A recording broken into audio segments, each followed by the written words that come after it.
26 ආරම්භයත් එක්ක TV වයිවර්ණ නවමු වැඩසටහන් මාලාවක් ඔබ වෙත ගෙනීමට සූදානම්.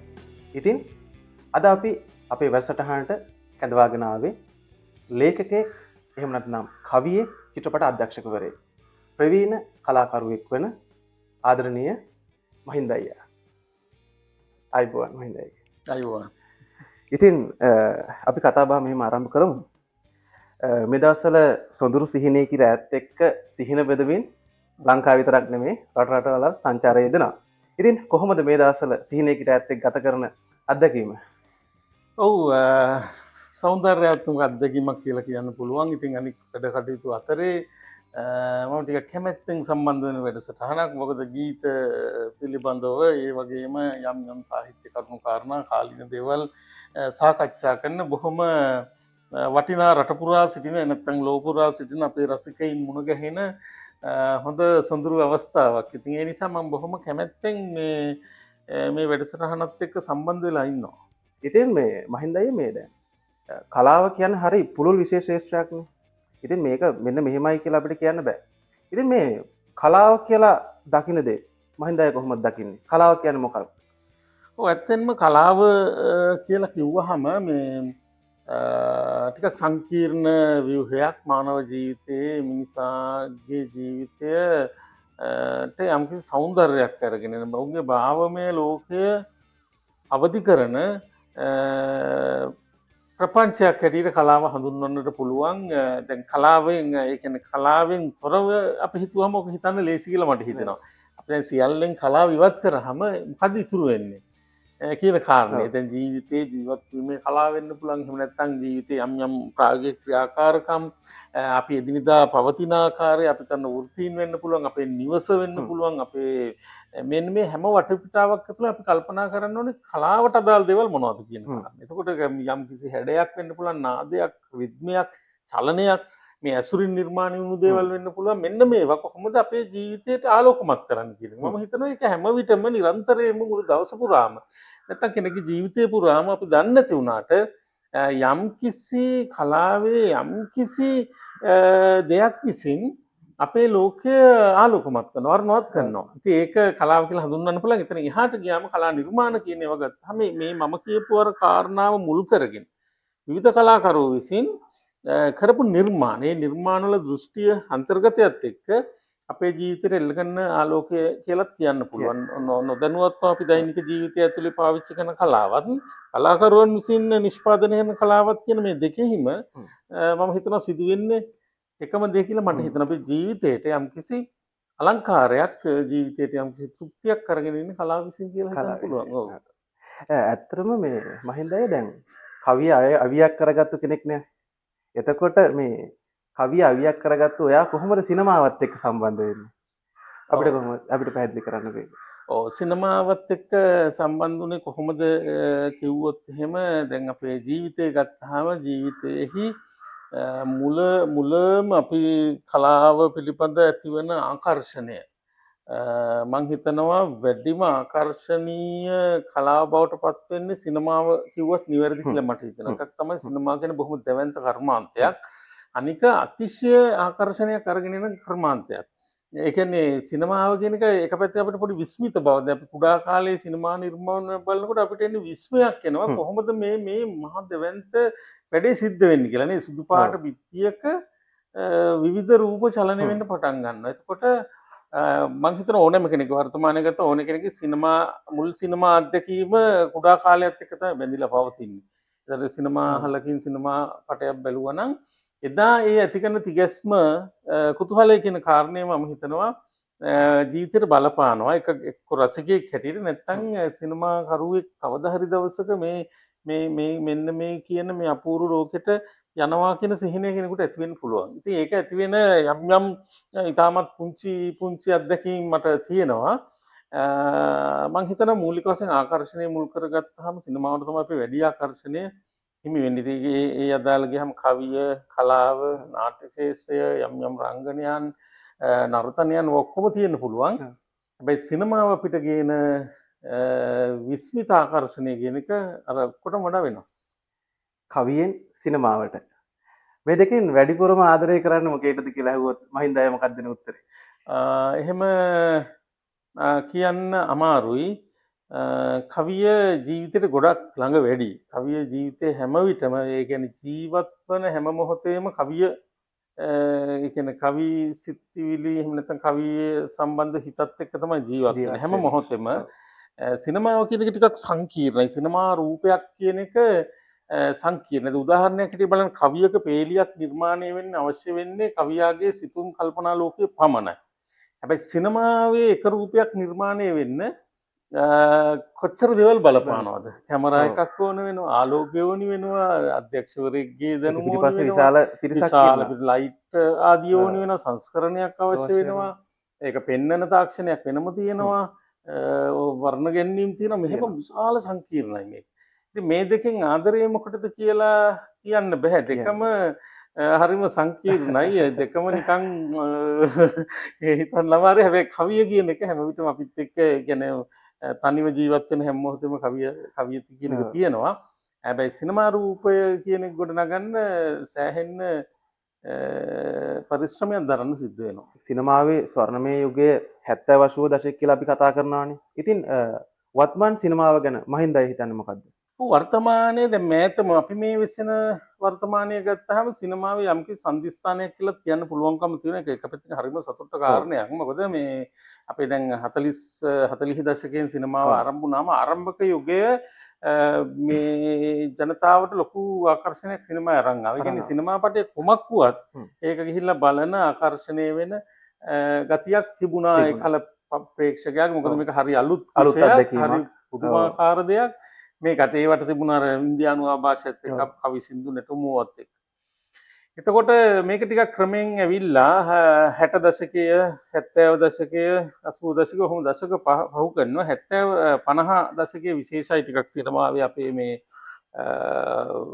ලෙස්ටර් ජේම්ස් පීරිස් ආදීන් බිහි වෙලා මෙතෙක් තිබුණු ඉන්දියානු තාමත් අනුකාරක සිනමාවෙන් වෙන්කමක් එකතු වුණා. ඒකමක් එකතු වෙනවා. 60 දශකයේ ටිකක් ජනප්‍රිය සිනමාව පැත්තට වැඩි වුණත් 70 නැවත විශේෂ වෙනවා. 70 තරුණ සිනමාකරුවෝ රැසකගේ ආගමනය සිද්ධ වෙනවා. පතිරාජයන්, සුගතපාල සෙනරත්යාප ඔය ආදී වශයෙන් විශාල පිරිසක් ඇවිල්ලා 70 දශකයේ සිනමාවේ යම්කිසි දේශපාලනික ස්වරූපයක්. පාරදිගේ බඹරු ඇවිත් අහස්කව් වැනි සිනමාව හරහා හන්තානි කතාව වගේ සිනමාව හරහා ඊට පස්සේ ආය 80 නැවත ජනප්‍රිය මට්ටමට ගිහිලා 90 දශකයේ සිනමාවේ මම හිතන අපේ තාමත් අන්තිමටම වැටෙන කාලය බවට පත් වෙනවා. ඒ අන්ත අඩියට වැටෙන මොකද අනුකාරක සිනමාව ඇවිල්ලා ඉතාමත් අඩු පිරිවැයකින් අඩු දවස් 7න් 8න් සිනමා චිත්‍රපටි කළා. මේ වෙලාව සිනමාවෙන් රසිකයා ඈත් වෙනවා. ඒ ඈත් වෙන එකට ඒ කාලේ බොහෝ දෙනෙක් මේ රූපවාහිනිය ආපු නිසා සිනමාවෙන් ඈත් වුණා කියලා. ඇත්තටම එහෙම එකක් වෙන්නේ නැහැ. සිනමාව කියන්නේ මාධ්‍යයක්, රූපවාහිනියකින් තව මාධ්‍යයක්. චිත්‍රපටියක් බලන සිනමා හලේ බලන අත්දැකීම ගන්න බෑනේ ටීවී එකෙන් බලලා. ඉතින් ඔහොම ගිහිල්ලා වැටිලා. හැබැයි අපි සන්තෝෂ වෙන්න ඕන කාරණේ තමයි මේ 2020 දශකය අලුත්ම සිනමාකරුවෝ ඇවිල්ලා යම්කිසි වාණිජ මට්ටමින් සහ කලාත්මක මට්ටමින් නවපන්නේ සිනමාවක් ගොඩනගපු අවස්ථාවක්. ඒ සිනමාව ඇතුලේ අපිට හමු වෙනවා ඊටාම අවමයි ඒ කියන්නේ අර 70 දශකයේ ආපු සමාජ දේශපාලන පරිසරය හමු වෙන්නේ අපිට. හැබැයි වාණිජ වශයෙන් නැවත ප්‍රේක්ෂකයා සිනමාහල කරා එන ප්‍රවණතාවයක් අරගෙන එනවා. ඒකට අපි ගරු කරන්න ඕනේ මේ අලුත් සිනමාකරුවන්. බොහෝ අයගේ ප්‍රථම සිනමා නිර්මාණ. හැබැයි මේවා නැවත මිනිසුන් ගිහිල්ලා මේ පොකුරු හැදිලා පවුල් පිටින් කියලා චිත්‍රපටි බලන තත්ත්වයක් ඇවිල්ලා. ඒ නිසා මම හිතනවා සිනමාවේ නැවත ඊළඟ අලුත්ම ආසන්නම සම්දිස්ථානයේ අපි ඉන්නේ. ඒක ඉතාම සතුටට කාරණයක්. කලා නිර්මාණයක් බිහි කරනකොට මේ කලාකරුවාට නොයෙකුත් අත්දැකීම් ඔහු භාවිතා කරනවා. සමහරෙක් දේශපාලනය වෙන්න පුළුවන්, සමාජය වෙන්න පුළුවන්, එහෙම නැත්නම් තමන්ගේ ස්වතන්ත්‍ර අත්දැකීම් වෙන්න පුළුවන්. ඉතින් මහින්ද අයියට මොන වගේ අත්දැකීමක්ද මේ කලා නිර්මාණයක් බිහි කරනකොට පාදක වෙන්නේ? ඔව් කොහොමත් නිර්මාණයකදී අපි කාටත් ඕනෑම නිර්මාණකරුවෙකුට මූලික වෙන්නේ අත්දැකීම්. තමා ජීවිතයේ ලද අත්දැකීම් වෙන්න පුළුවන්, අහපුවා වෙන්න පුළුවන්, වෙනත් අයගේව වෙන්න පුළුවන්, කියවපුවා වෙන්න පුළුවන්. කොහොමද අත්දැකීම මූලික වෙනවා. ඒක නිර්මාණකරණයේදී තමයි ඒකට සමාජමය මුහුණුවරක් සහ දේශපාලන මුහුණුවරක් එන්නේ. එන්නේ. ඒක හැබැයි හැම විටම තීරණය වෙන්නේ කතාවේ අන්තර්ගතයට අනුව. දැන් උදාහරණයක් හැටියට මම ඔබට කිව්වොත් මගේ පළවෙනි නිර්මාණ ගත්තාම සෙන්කොට්ටම් මාණික්කාවත වගේ නිර්මාණ ගත්තාම ඒවයි සමාජමය සහ දේශපාලනික මුහුණුවරක් තිබුණා. ඔව්. හැබැයි දැන් අපොයියා වගේ වුණා කතාවක් ගත්තාම එහි ඒකේ දේශපාලන මුහුණුවරක් නැහැ. සමාජමය මුහුණුවරක් තියෙනවා. මහිමාන ප්‍රසංගය වගේ එකකට එනකොට එහි ඇත්තටම සමාජ දේශපාලන මුහුණුවර බොහෝ විට ඒකෙන් කතාන්තර්ගතයෙන් දුරස්තයි.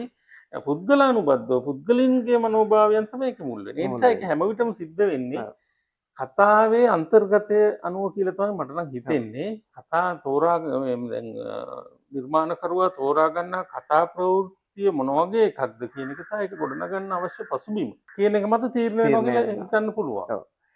දැන් මහින්ද අයියා දැන් ලිංගිකත්වයේ කියන දේ කලාව තුළ සමහරෙක් මාකට් කරනවා.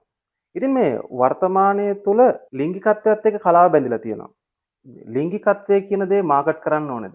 ලිංගිකත්වය කියන එක මාකට් කරන්න ඉතාමත් පහසු දෙයක්. ඒ කියන්නේ මාකට් කරන්න පුළුවන්. දැන් සිනමාවේදී නැත්නම් ඕනෑම දෙයකදී ලිංගිකත්වයට ලැබෙන අවධානය වැඩි මිනිසුන්ගේ. ඒ නිසා සමහර අවස්ථා තියෙනවා ලිංගිකත්වය ඒ අවධානය උදෙසා පාවිච්චි කරපු අවස්ථා. හැබැයි ඇතැම් උසස් කලාකෘතියක ලිංගිකත්වය යොදාගන්නේ මම හිතන්නේ නැහැ අවධානය ලබා ගැනීමේ පටු පරමාර්ථය කියලා මම විශ්වාස කරන්නේ. නෑ. එහෙම නිර්මාණ ඕන හැටියට තියෙනවා. හැබැයි අපි අර දැන් ගත්ත 90 දශකයේ සිනමාව ගත්තාම 90 දශකයේ සිනමාවේ ලිංගිකත්වය කියන එක පැහැදිලිවම ලාභය උදෙසා ජනතාව සිනමා හල් වලට ඇද්දා ගැනීම උදෙසා පාවිච්චි කරපු අවස්ථා තියෙනවා. ඒක එකක්. හැබැයි ඉතා විශිෂ්ට නිර්මාණයක ලිංගිකත්වය කියන එක ජීවිතය හා බැඳුණු. ඒ නිර්මාණයේ චරිත හා බැඳුණු අන්තර්ගතය හා බැඳුණු ගැඹුරු ප්‍රකාශනයක් මිස මම විශ්වාස කරන්නේ මේ හුදු පරමාර්ථය වෙන්න බෑ කොහොමද. හොඳ නිර්මාණයක හුදු පරමාර්ථය ලිංගිකත්වය බවට පත් වෙන්න බෑ. ඒක කථාන්තර්ගතයට අවශ්‍ය නම් ඕනෑම නිර්මාණකරුවෙකුට කලාත්මකව ඒක යොදා ගන්න පුළුවන්කම තියෙනවා. ඉතින් මහින්ද අයියාගේ අපි ආදරණීය නිර්මාණයක් විදිහට වැළඳගත්ත මයිමාර ප්‍රසංගයේ නවකතාව. ඉතින් මේක සිනමා නිර්මාණයක් බවට පත් වුණා. ඒ ගැන කතා කරොත් ටිකක්. ඔව් දැන් සිනමා නිර්මාණයක් කිරීමේ සිහිනයක් අර ඔබ පළවෙනි ප්‍රශ්නේ අහපු අවස්ථාවේ ඉඳලා මේක සිනමාවට වැඩිම කැමති අහපු අවස්ථාවේ සිනමාවට තමයි වැඩිම කැමැත්ත තිබුණේ. සාහිත්‍ය කරුවෙක් වීම කියන්නේ බොහොම පහුකාලීනව යම් යම් අභ්‍යාස හරහා සිද්ධ වුණු දෙයක්. හැබැයි සිහිනයක් බවට පත් වෙලා තිබුණා සිනමාව කියන්නේ. හැබැයි ඒක කොහොම වෙයිද කියන එක පිළිබඳ අදහසක් තිබුණේ ඒක කාලය විසින් තීරණය කරන්නේ. දැන් අපි ඒ වක හිතුවට සිනමා පටයක් කරන්න ඕන කියලා ඒ පසුබිමක් පිළිබඳ අපිට කිසිම මේ අදහසක් තිබුණා. ඔව්. ඉතින් ඒ නිසා නමුත් මම දැන් ඒකේ අභ්‍යාසයක් හැටියට වෙන්නත් පුළුවන්. මම අවුරුදු 15ක් විතර ටෙලිනාට්‍ය ශාස්ත්‍රයේ සහ සිනමා ශාස්ත්‍රයේ කටයුතු කරලා තියෙනවා. මේ විවිධ තනතුරු වැඩි වශයෙන් සහාය අධ්‍යක්ෂවරයෙක් හැටියට. එතකොට ඒක හැබැයි මට රුකුලක් වුණා මේකේ තියෙන කාර්මික වටපිටාව සහ මේ ප්‍රායෝගිකව කොහොමද මේවා වැඩ කරන්නේ කියන මූලික අත්විවරම පිළිබඳ අදහසක් ලබා. හැබැයි මේ සිනමා පටයක් කරනවා කියන තැනටපත් වුණාම තේරෙනවා ඒ ඔක්කොමට වඩා මේක වැදගත් වෙන්නේ මේ සිනමා රූප භාෂාව කොහොමද ගොඩනගා ගන්න කියන එක තමයි පළවෙනි කාරණේ. අර වෙවිල ඔක්කොම අමතර කාරණා. ඉතින් මේ මුල් කාලේ මගේ අදහසක් තිබුණ සෙන්කොට්ටම් නවකතාව සිනමාවට නගන්න. නමුත් ඒක යම් යම් හේතු නිසා ඒක කරගන්න බැරි වුණා කල් ගියා. පස්සේ මයිමාර ප්‍රසංගය පොත ලියාගෙන ඉන්නකොට එහි නිෂ්පාදකවරිය ඇය ඇමරිකාවේ ජීවත් වෙන්නේ. ඉතින් ඇය මේ පොතත් කියවලා ඇය කිව්වා මේක චිත්‍රපටයකට ගේනවා නම් එයාට සල්ලි දාන්න පුළුවන් කියලා. මම සිනමා නිර්මාණයක මූලිකම දේ තමයි නිෂ්පාදනය. කියන්නේ මුදල් විශාල පිරිවැයක් යනවා. ඉතින් නමුත් ඒත් මම කල්පනා කරා මේකෙන් චිත්‍රපටයක් කරන්න පුළුවන්ද කියන කාරණේ නැවත නැවත මගේ මිතුරන් එක්ක කතා කරලා කල්පනා කරා මේ කතන්දරේ චරිත 3ක් විතර තියෙන්නේ 3-4ක් තියෙන්නේ. එහි අර සිනමා පටයක හමු වන ගැටුම් ආදී අපිට මුණ ගැහෙන්නේ නැහැ මේ කතාවේ. යම් කිසි එක්තරා පුද්ගලයෙක්ගේ ප්‍රේමයේ සම්බන්ධ පොඩි සිතුවිලි මාලාවක් තමයි තියෙන්නේ. ඉතින් මේක හරි අමාරුයි රූපයට නගන්න. ගැටුම් නැහැ. චරිත අතර සම්බන්ධතා හරි අඩුයි. සිද්ධිය අඩුයි. නමුත් ඒත් කල්පනා කරලා බලනකොට මට ඒකට මගේ මිතුරන් උදව් කරා. කල්පනා කරලා බලනකොට හිතුණා මේ යම් කිසි සිනමාත්මක හැඩයක් මේකෙන් හදාගන්න පුළුවන් කියන එකත් කල්පනා කරා. ඊට පස්සේ තිර නාටකය ගොඩනැගීමේදීත් ඒකට විශාල යම් කාලයක් ගියා, සැලකිය යුතු කාලයක්. ඉතින් තිර නාටකය නැවත ගොඩනගමින් මට ඒකට ගොඩක් උදව් කරා චිත්‍රපටි සහාය අධ්‍යක්ෂකවරයා හැටියට චමින්ද උඩවෙල. ඊට පස්සේ එහි ප්‍රධාන චරිතය නිරූපණය කරපු රොෂාන් රවින්ද්‍ර සහ කැමරා අධ්‍යක්ෂකවරයා බවට පත් වූ පාලිත පෙර මේ තුන්දෙනා නිරන්තර සාකච්ඡා කරන මේක සිනමාත්මක හැඩයක් ගොඩනගා ගන්න මේ අපි සාකච්ඡා කරමින් යම් කිසි තැනකට ආවා. ඒකෝට මට හිතුණා මේක මේ බැරි වෙන්නේ නැහැ කියලා. යම් කිසි සංගීතමය ස්වරූපයකින් ගොඩනැගුවා. ඉතින් ඒ සංගීත අධ්‍යක්ෂණය කරේ විශාල චතුරගායන් ජයනිත්‍ය උත් මතක් කරන්න ඕන. ඉතාමත් හොඳට මහන්සි වෙලා නිර්මාණය කරා. ඉතින් එහෙම බලනකොට අවසාන වශයෙන් සිනමා පටයක් නිර්මාණය වුණා. ඉතින් ඒක ප්‍රේක්ෂකින් අතරට ඉදිරියේදී එනවා. ඉතින් ඒක තීරණය වෙයි කොහොමද කියලා. නමුත් මම හිතනවා ඒකේ හැමෝගෙම මහන්සියේ ප්‍රතිඵලයක් බවට පත් දකින්න පුළුවන් ඒ කියලා ලස්සන නිර්මාණයක්. ඉතින් චිත්‍රපට අධ්‍යක්ෂකවරයෙක් විදිහට අද වෙන විට ශ්‍රී ලංකාවේ චිත්‍රපටය කලාවක්ද? එහෙම නැත්නම් ව්‍යාපාරයක්? සිනමාව කියලා කියන්නේ කලාත්මක ප්‍රකාශනයක ප්‍රබල අඩවියක්.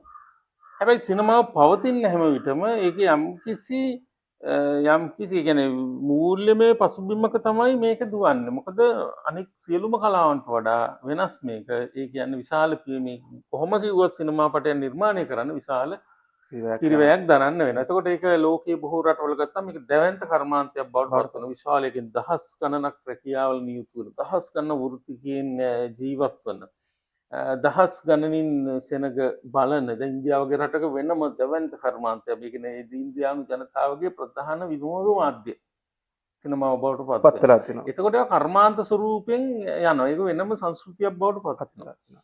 ඉතින් ලෝකයේ එහෙම ඒ කියන්නේ චිත්‍රපට මිනිස්සු ඇවිල්ලා ගොඩක් මිනිස්සු බැලුවොත් තමයි කර්මාන්තයක් හැටියට ඒක ඉදිරියට යන්නේ. ඒතකොට කලාත්මක ඔබ කියන විදිහේ කලාත්මක සිනමාවක් පවතින්නත් යම් කිසි වාණිජ්‍ය සිනමාවක අවශ්‍යතාවය තියෙනවා.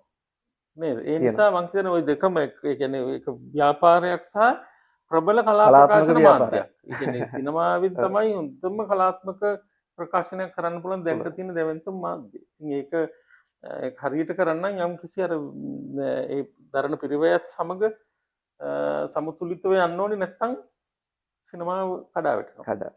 කලාවට පුළුවන් ද සමාජය වෙනස් කරන්න? එහෙම නැත්නම් සමාජය විසින් කලාව පාලනය කරනවද? ওই දෙකම නෙවෙයි කියලා මට හිතෙනවා. ඒ කියන්නේ කලාවට සමාජය වෙනස් කරන්න කිසිම අවශ්‍යතාවයක් නැහැ. එහෙම කලාව තියෙන සමාජය වෙනස් කරන්න නෙවෙයි නැත්නම් සමාජය පවතින සමාජයට යම් කිසි වින්දනීය අවකාශයක් ලබා දෙන්න. ඒ සමාජය වෙනස් කරන්න විවිධ දේවල් පොලිසිය තියෙනවා, උසාවි තියෙනවා. ඒක සමාජයේ යම් කිසි වැරදි මාර්ග කියනවා නම් ඒ ඕන හැටි ක්‍රම තියෙනවා. කලාව තියෙන්නේ ඊට වඩා ඒ කියන්නේ දිනදා ජීවත් වීමේදී යම් කිසි සංවේදනාත්මක අගයක් මිනිසාට ලබා දෙන්න තියෙන කලාව තියෙන පණිවිඩ දෙන්නවත් ඒවට පණිවිඩ දෙන්න පත්තර තියෙනවා, නිවුස් තියෙනවා, එහෙම තියෙනවා. එතකොට සමාජය විසින් මේක සිදු කරන්නේ නැහැ. ඒක කරන්නේ කලාකරුවා විසින්. කලාකරුවා විසින් තමයි නව චින්තනමය අවකාශයක් සමාජයට උදාහරණය. ඒකින් සමාජය යම්කිසි ආලෝක මට්ටමක පවතිනවා. නමුත් මම විශ්වාස කරන්නේ සම්පූර්ණ සමාජය වෙනස් කරන්න පුළුවන් කියලා. වෙනස් කරපු ප්‍රමුඛ අවස්ථා සාහිත්‍යයෙන් කලාවෙන් තියෙනවා. යම් කියන්නේ මිනිසුන්ට බලපෑමක් කරපු නිර්මාණ තිබුණට ඒක කලා නිර්මාණයක ප්‍රමුඛමගේ උවමනාව බවට පත් වෙන්නේ එහෙම නීතියක් නෑ ඇත්තටම. ඒ නිසා මම හිතන්නේ කලාකරුවාගේ දෘෂ්ටිමය ප්‍රකාශනය ඒක බොහොම ගැඹුරු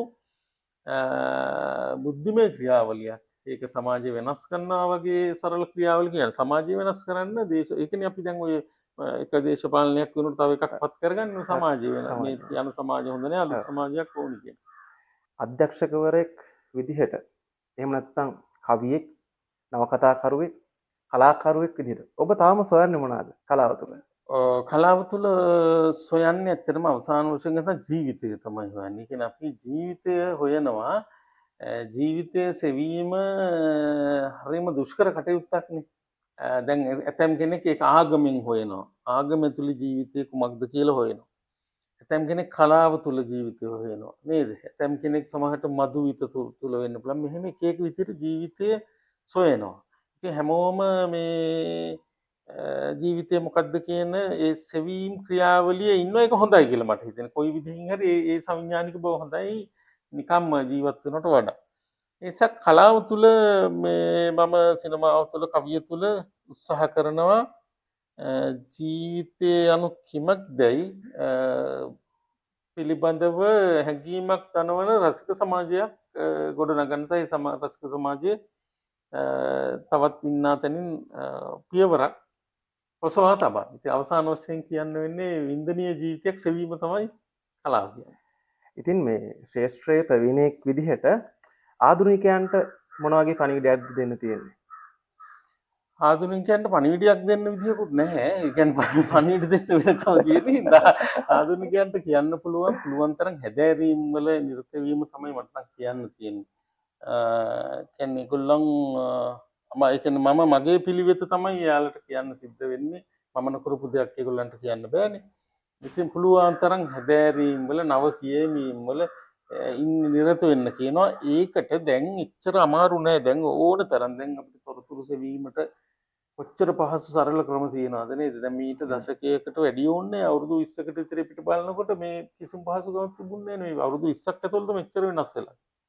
ඒතර එකල අපිට පුරා පැරණි තොරතුරක් හොයාගෙන යන්න ඕන ලේඛනාරක්ෂක දෙපාර්තමේන්තුවට ගිහිල්ලා එතනින් ෆෝම් එකක් පුරවලා වෙලාවක් දාගෙන ගිහිල්ලා අදාළ වර්ෂයේ 1930 ලංකාවේ පරිසරයේ යටතේ ලියවිච්ච ටික කියවන්න. හැබැයි දැන් එහෙම ඕනේ දැන් අන්තර්ජාලයට ගියාම සැකවින් මුළුමනින්ම නැතත් සැකවින් අදහසක් ගන්න පුළුවන් පොඩි විනාඩි 5ක් විතර ඇතුළත. හරි සරල වෙලා තියෙනවා. හැබැයි සරල වූ පමණින් සරලයි අඟින් නැතුව පුළුවන් තරම් තමා යෙදෙන ක්ෂේත්‍රය තුළ විශිෂ්ටයෙක් බවට පත් වෙන්න නම් ඒ පිළිබඳව විශාල දැවෙන්න පුළුවන් කියවීමක් අවශ්‍යයි. මම හිතනවා ඒක තමයි වළංගු වෙන්නේ ඉදිරියට. ඒක ඉදිරියට වඩාත් වළංගු වෙන්නේ ඇයි? මේ මෑතම ප්‍රවණතාවයක් පේන්න තියෙනවා. මේක හරිම ලේසි මේ කලාව කියන එක හරි ලේසි.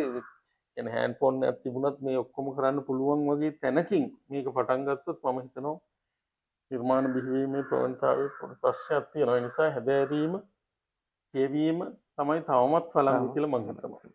දැන් අද වෙන විට මේ මහින්ද අයියේ දැන් මේ සමාජ මාධ්‍ය කියන දේ අද ප්‍රබල මාධ්‍යයක් වෙලානේ තියෙන්නේ. ඉතින් මේ කලාකරුවාට මේ සමාජ මාධ්‍යයෙන් ලැබෙන වාසි සහ අවාසි මොනවාද?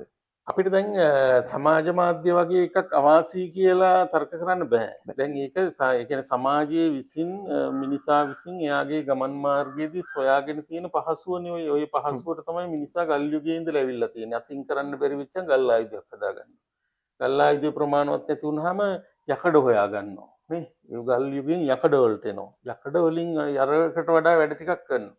යකඩ යුගය ඒකත් ප්‍රමාණවත් නැති වුණාම තාක්ෂණික තාක්ෂණය පාවිච්චි කළ මේ තාක්ෂණයේ උපරිම තැනකට තමයි අපි මේ ඇවිල්ලා තියෙන්නේ. එතකොට මේක තනි පුද්ගලෙක්ගේ උමනාවට වගේ එකක් නෙවෙයි මානව ගමන් මාර්ගයේහි පියවරෙන් පියවර යනකොට හමු වෙන දේවල්. එතකොට මේ තාක්ෂණ යුගයෙන් ඊළඟට යන්නේ කොහෙටද කියලා අපිට තාම හිතා ගන්න බෑ. ඒ නිසා තාක්ෂණය පහසුවක් අනිවාර්යයෙන්ම. හැබැයි මානව පරිකල්පනය තමයි වඩාත් වැදගත්. ඒ නිසා සිතන විදිය ක්‍රියාවට නම් වන්න තාක්ෂණය අනිවාර්යයෙන්ම අපිට අවශ්‍ය වෙනවා. ඒ නිසා අන්තර්ජාල පහසුකම් වගේ ඒවා ඉතාමත් හොඳයි නිර්මාණ කරන. අන්තර්ජාලද දැන් Google එක සම්බන්ධ දැන් සිනමාව පිළිබඳ හදාරන කෙනෙකුට ඕනෑතරම් කියවා ගන්න ලෝකයේ හැම දෙයක්ම තියෙනවා. ඒ නිසා ඒ තාක්ෂණය අපි ගන්න ඕනි අරගෙන අපේ නිර්මාණකරුවාගේ පරිකල්පනයේ නව නිර්මාණයක් බිහි කරන්න. ඔකට දැන් ගමන පහසු වෙලා තියෙනවා. හැබැයි ක්‍රියාවලිය පොඩ්ඩක් ගැටලුවක් තියෙනවා. ඒක හැම කාලෙමත් ඒක තිබුණා. නමුත් ඉතින් දැන් මම හිතනවා උවමනාවක් තියෙන කෙනෙකුට ඉස්සරට වඩා පහසුකම් තියෙනවා. ප්‍රසිද්ධිය, ජනප්‍රියත්වය සහ දිගු කාලීන කලා ගමන ගැන ඔබට මොනවද හිතෙන්නේ? ප්‍රසිද්ධිය ප්‍රසිද්ධියටත් වඩා ජනප්‍රියත්වය වගේ ඒවා කලාවත් එක්කම වැදිලා තියෙන දේවල්. ඒ කියන්නේ කලාවේ හැම අංගයකම ආකර්ශනීය බව ජනප්‍රියත්වයට බොහෝ ලං වෙනවා නේද? මේ ප්‍රසිද්ධිය කියන එක කලාව තුල නැතත් වෙන තැන් වලත් ප්‍රසිද්ධ වෙන්න පුළුවන් වෙන දේවල් වලින් දේශපාලනයක් තුන ප්‍රසිද්ධයි. ජනප්‍රිය නැහැ. හැබැයි කලාව ජනප්‍රියත්වය තියෙනවා. ඉතින් මේ ජනප්‍රියත්වය ප්‍රසිද්ධිය වගේ දේවල් ඒවයි ඉතින් හානියක් නෑ. ඒව ගන්න විදිහේ තමයි මම හිතන්නේ ඒක තියෙන්නේ. ඒවා හේම පැත්තකින් තියලා කලාකරුවන් සමාජයේ නියුතු කාර්ය මැනවින් කරන්න ඕනේ. එක්කෝ ඒවා ප්‍රසිද්ධ වෙයි නැත්නම් ජනප්‍රිය වෙයි. ඒවා දෙවෙනි පෙළේ කාරණා. හැබැයි වඩාත් වැදගත් වෙන්නේ ඔහු විසින් නිර්මාණය කරන නිර්මාණය. ඒක කුමක්ද? ඒක ලෝකෙට මිනිස් මානව ලෝකෙට කොච්චර වැදගත්ද කියන එක. ඒ නිසා මම හිතනවා ජනප්‍රියත්වය වගේ ඒවා කලින් සමහර ජනප්‍රියත්වය වගේ එකක් බොහොම తాවකාලිකයිනේ කොහොම කිව්වත් ඉතින් නේද? දැන් අද ජනප්‍රිය කෙනා හෙට කවුරුත් දන්නේ නැහැ. දැන් නල් නිලි වෙන්නේ ගොඩාක් නේද මේ සතියේ ජනප්‍රියයි. ඊළඟ සතිය පාර ගියත් මිනිස්සු දන්නේ නැහැ. ඒක ටිකක් හැබැයි ඉතින් ජනප්‍රිය ධාරාව දැන් එකල ජනප්‍රිය ධාරාව 60 දශකයේ හැම වෙනස්. දැන් විජේ කුමාර් තුංග ජනප්‍රිය වෙනකොට ඉන්දියාවේ රාජේෂ් ඛන්නා ජනප්‍රිය වෙනකොට ඒක සර්වකාලීන ඒ වගේනේ. මේ අද ටිකක් ඒක අඩුයි. අද මේ පිරිසත් වැඩි ශනිකයි පැවතින ගතිය අඩුයි. ඉතින් පවතින දේවල් තමයි මං හිතන්නේ ඉතින් වඩාත් වැදගත් වෙන්නේ නේ. ඉතින් මහින්ද අයියගේ වටිනා කාලය අප වෙනුවෙන් වෙන් කිරීම ගැන බෙහෙවින් ස්තුතිවන්ත වෙනවා. ඉතින් මහින්ද අයියගේ තව තවත් නිර්මාණ අපිට දැක බලා ගැනීමට හැකියාව ලැබේවා කියලා මේ වෙලේ ප්‍රාර්ථනා කරනවා. මහින්ද අයියට වෙනුවෙන් සුබ පතනවා. ඉතින් අලුත් අවුරුද්දටත් ආශිර්වාද පතමින් මහින්ද අයියේ එහෙනම් බොහොම ස්තුතියි අපිත් එක්ක එකතු වුණාට. බොහොම ස්තුතියි සුරු. ටීවී වයිවන්ට මම ඉතින් සුබ ප්‍රාර්ථනා කරනවා. නව වසරක ආරම්භුමත් එක්ක අලුත් අවුරුද්දේ අලුතින්ම අලුත් අර්ථවත් වැඩ ඉදිරියට කරන්න සුබ ප්‍රාර්ථනා කරනවා. ඉදිරියේදී බොහොම හොඳ අර්ථවත් වැඩසටහන් තුළින් හමු යමු. සුරුටත් මම සුබ පතනවා.